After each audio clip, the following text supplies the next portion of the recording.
यानंतरची बातमी आहे वारकऱ्यांसंदर्भातली। जेजुरीतून अतिशय हृदयद्रावक बातमी समोर येते। वारीला निघालेल्या वारकऱ्यांवर काळानं घाला घातला। पायी चाललेल्या वारकऱ्यांच्या वारीत शिरून एका ट्रकनं वारकऱ्यांना पाठीमागून धडक दिली आणि यात अनेक वारकरी जखमी झाले। 3 महिला वारकऱ्यांचाही मृत्यू झाला। अन्य वारकरी गंभीर जखमी झाल्याची माहिती मिळते। या घटनेमुळे संपूर्ण महाराष्ट्रावर शोककळा पसरला।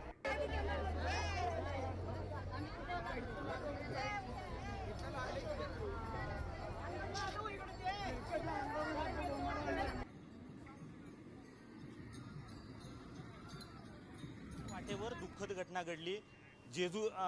सासवडकडनं जेजुरीकडे निघालेल्या वारकऱ्यांच्या दिंडीमध्ये ट्रक शिरला, अक्षरशः वारकऱ्यांना चिरडल्याची घटना घडली। आपल्यासोबत काही दिंडीतले नागरिक आहेत। कशा पद्धतीने घडलं हे सगळं? कशा पद्धतीने म्हणजे आम्ही आउटसाईडलाच आम्ही दिंडी असते आमचं, ते साईडनं आम्ही भजन करत आम्ही निघाले होतो आणि ट्रक मागणं आलेला, आम्हाला पुढं चालणार, मागणं ट्रक आलेला, आम्हाला माहीत नाही, अंगावर गाठले त्यानं। किती लोकांना लागलं, काय सगळी परिस्थिती?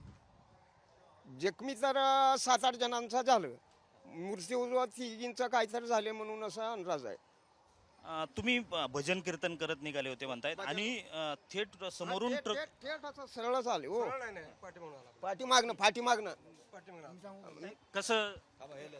आम्ही दिंडीत चाललो होतो आणि पाठीमाग ट्रक आला, ही महाराज आणि मी होतो, मला धडकला अगोदर, मग ह्यांच्या हातामुळे मी वाचल्यानंतर माऊली पुढे होत्या, माऊलीच्या अंगावर सगळं असं तिरकी गाडी घातली, ती सगळं रस्ता सगळा त्यानं सगळा सफाई केला त्यानं। चालकाला कळलं